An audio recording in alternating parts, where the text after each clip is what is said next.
앞에 레위기 13장은 사람의 피부나 몸에 또 어복이나 가죽에 생긴 나병의 진단에 대한 말씀이었다면 오늘 14장은 이 나병에서 정결하게 되는 정결의식에 대한 말씀입니다. 오늘 본문을 통해서 우리는 하나님이 우리에게 은혜로 주신 복음이 어떤 것인지 다시 한번 깨닫게 됩니다. 레위기 13장이 죄고 어둠이고 저주였다면 오늘 14장은 은혜요, 빛이요, 축복의 말씀입니다. 복음입니다. 그럼 하나님이 우리에게 주신 복음이 무엇입니까? 첫 번째는 주님이 우리에게 찾아오셨다 하는 것입니다. 3절 제사장은 진영에서 나가 진찰할지니 그 환자에게 있던 나병 환부가 나았으면 제사장이 나병 환자에게 나가는 것입니다. 나병 환자가 성 안에 진영 안에 들어올 수 없습니다. 성 밖에 살아야 했어요. 나병 환자를 만나려면 성 밖으로 나가야 했습니다. 그래서 히브리서 13장 12절 그러므로 예수도 자기 피로서 백성을 거룩하게 하려고 성문 밖에서 고난을 받으셨느니라. 왜요? 나병 환자 된 우리를 만나 주시려고. 우리에게 오셔서 우리를 만지시고 고치시고 깨끗하게 하시려고.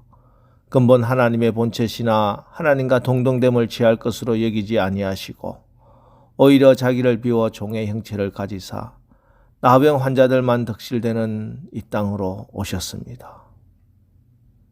우리가 구해달라고 이 나병 고쳐달라고 주님께 간 것이 아닙니다. 정결하고 깨끗하신 하나님이 더럽고 추한 나병에 걸린 우리를 찾아오셨습니다. 그렇습니다. 복음은 우리 주님이 죄인을 찾아오신 것입니다.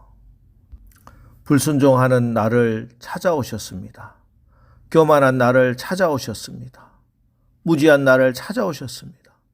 죄를 밤먹듯 짓는 나를 찾아오셨습니다. 이런 양을 찾아 구원하는 것이라면 모든 것 개의치 않고 찾으셨습니다. 그래서 우리가 치료받고 깨끗해지고 구원받은 것입니다. 이것이 은혜고 이것이 복음입니다.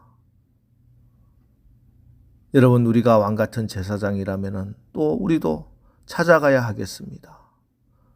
여러분, 찾아봐야 할 자녀가 있습니까? 찾아봐야 할 부부의 모습이 있습니까? 찾아봐야 할 우리의 가족들이 있습니까? 찾아봐야 할 이웃들이 있습니까?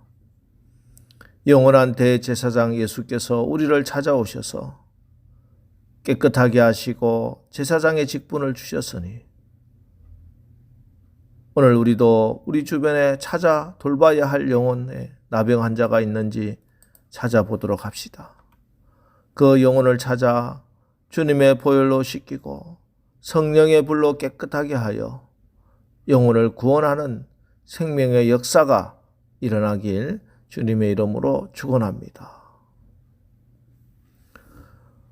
이어서 오늘 나병 환자가 정결하게 되는 정결 예식에는 좀 특이한 것이 있는데 그것은 바로 2마리의 새를 제물로 드리는 예식입니다. 4절로 7절 제사장은 그 정결함을 받을 자를 위하여 명령하여 살아있는 정결한 새 2마리와 백향목과 홍색 실과 우슬초를 가져오게 하고 제사장은 또 명령하여 그 새 하나는 흐르는 물 위에 질그릇 안에서 잡게 하고 다른 새는 산채로 가져다가 백향목과 홍색 실과 우슬초와 함께 가져다가 흐르는 물 위에서 잡은 새의 피를 찍어 나병에서 정결함을 받은 자에게 7번 뿌려 정하다 하고 그 살아있는 새는 들에 놓을지며.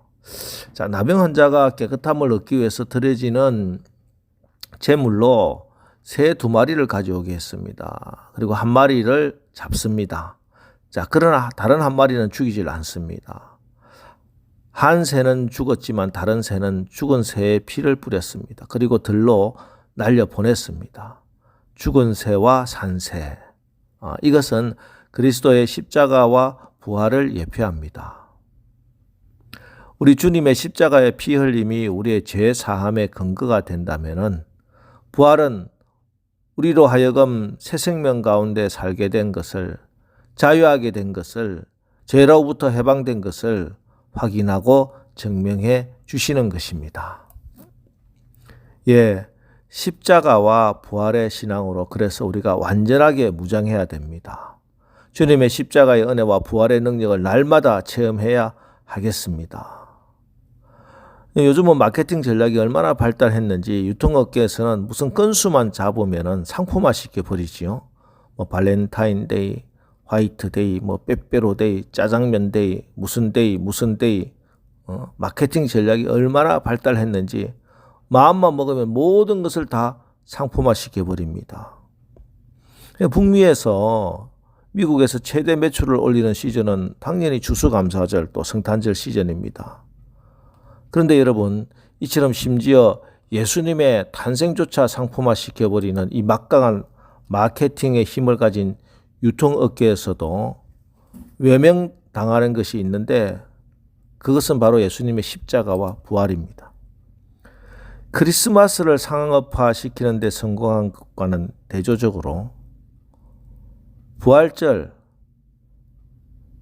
돈벌이의 기회가 되지 못하고 팔아먹을 수 있는 상품을 만드는데 실패했습니다. 여러분, 흥미롭지 않습니까?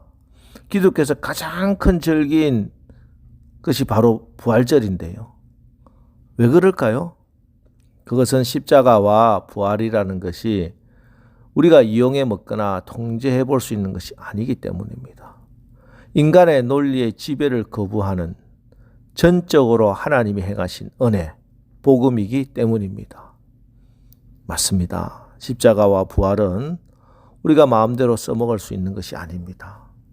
복음은 우리 인간이 다 이해할 수 없는 하나님의 신비입니다. 하나님이 친히 행하신, 하나님만이 하실 수 있는 전적인 하나님의 은혜입니다. 이 은혜로 우리가 구원받은 것을 여러분 분명히 믿으시고 오늘 하루도 복음 위에 굳건히 서시기를 주의 이름으로 축원합니다. 자, 그리고 마지막으로 스스로 씻어야 했습니다. 9절, 일곱째 날에 그는 모든 털을 밀되 머리털과 수염과 눈썹을 다 밀고 그의 옷을 빨고 몸을 물에 씻을 것이라. 그리하면 정하리라. 자, 이미 준비된 피 흘림이 정결함을 얻는 근거가 되었지만 아직도 스스로 씻는 일이 남아 있습니다. 예, 우리는 예수 그리스도의 피로 완전한 구원을 받았습니다. 그러나 날마다 두렵고 떨림으로 우리의 구원을 이루어 나가야 합니다. 죄와 피나게 싸워야 한다는 것이죠. 성경이 말씀하는 은혜는 죄를 사하는 능력임과 동시에 죄와 싸워 이기는 능력입니다.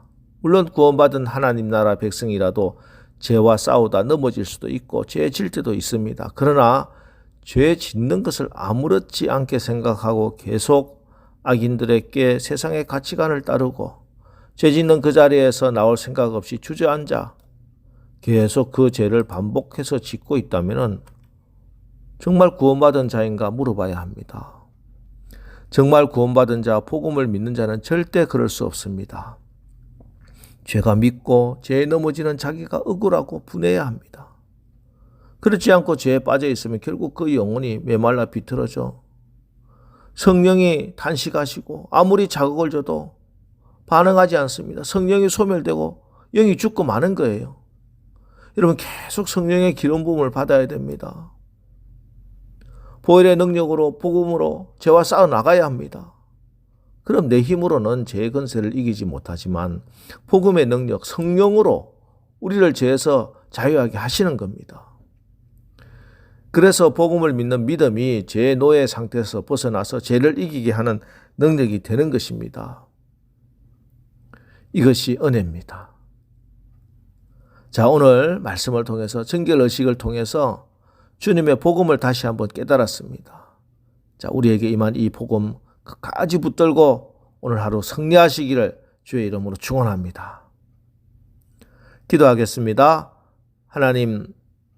하나님께서 나병 환자처럼 영이 병든 우리를 깨끗하게 치료하여 주시고 하나님의 자녀로 삼아 주셨습니다. 복음으로, 은혜의 복음으로 우리가 구원받았다는 이 감격스러운 사실을 날마다 시마다 기억하고 이 복음의 능력으로 승리하며 살아가게 하옵소서. 영원한 대제사장 예수께서 우리를 찾아오셔서 깨끗하게 하시고 제사장의 직분을 주셨으니 우리도 오늘 우리 주변을 찾아 돌봐야 할 영혼의 나병 환자가 있는지 찾아서 찾아가게 하옵소서. 십자가 부활의 복음으로 철저히 무장되게 하시고 성령의 물로 성령의 불로 정결하게 씻어 날마다 죄를 이기며 살아가게 하옵소서. 예수님의 이름으로 기도합니다. 아멘. 자, 이제 오늘 하루도 우리가 하나님의 은혜, 십자가와 부활의 복음으로 죄를 이기고 승리하는 하루를 살게 하옵소서. 오늘 말씀을 의지해서 우리 다 같이 기도하고 나가겠습니다. 우리 기도하겠습니다.